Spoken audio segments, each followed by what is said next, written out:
নোয়াখালী বাংলাদেশের দক্ষিণ পূর্বাঞ্চলের একটি জেলা, যা তার ভৌগোলিক অবস্থান, ইতিহাস, শিক্ষা এবং অর্থনৈতিক অবদানের জন্য পরিচিত। এই জেলা সমৃদ্ধ চরাঞ্চল, নদী এবং উপকূলীয় এলাকার সংমিশ্রণে গঠিত। নোয়াখালীতে রেলপথ, সড়ক এবং বিদ্যুতের অবকাঠামো দেশের অন্যান্য জেলার তুলনায় সীমিত। গ্রামীণ ও চরাঞ্চলে মানুষ এখনও ভেজা রাস্তা দিয়ে স্কুল ও বাজারে যায়। বর্ষার সময় সড়ক ভেঙে পড়া সাধারণ ঘটনা।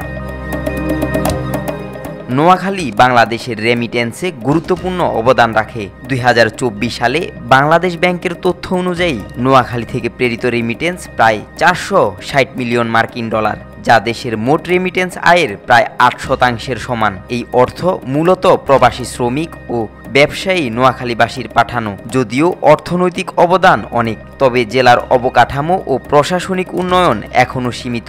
নোয়াখালী জেলা তার সাংস্কৃতিক ও ঐতিহাসিক নিদর্শনও ধরে রেখেছে। সোনাইমুড়ি উপজেলার বজরা ইউনিয়নে অবস্থিত বজরা শাহী মসজিদ 1741 থেকে 42 সালে নির্মিত, মুঘল স্থাপত্যশৈলীর উদাহরণ। এছাড়া সোনাইমুড়ি উপজেলার জয়াগে অবস্থিত গান্ধী আশ্রম স্থানীয় জনগণের কল্যাণে কাজ করছে। 1850 সালে প্রতিষ্ঠিত জেলার প্রাচীন শিক্ষা প্রতিষ্ঠান নোয়াখালী জিলা স্কুল এই অঞ্চলের শিক্ষার ইতিহাস তুলে ধরে। চরাঞ্চলের খননকৃত ডিবি ও পুকুর ভিত্তিক নিদর্শন নোয়াখালীর দীর্ঘ ইতিহাসের প্রমাণ হিসেবে বিবেচিত।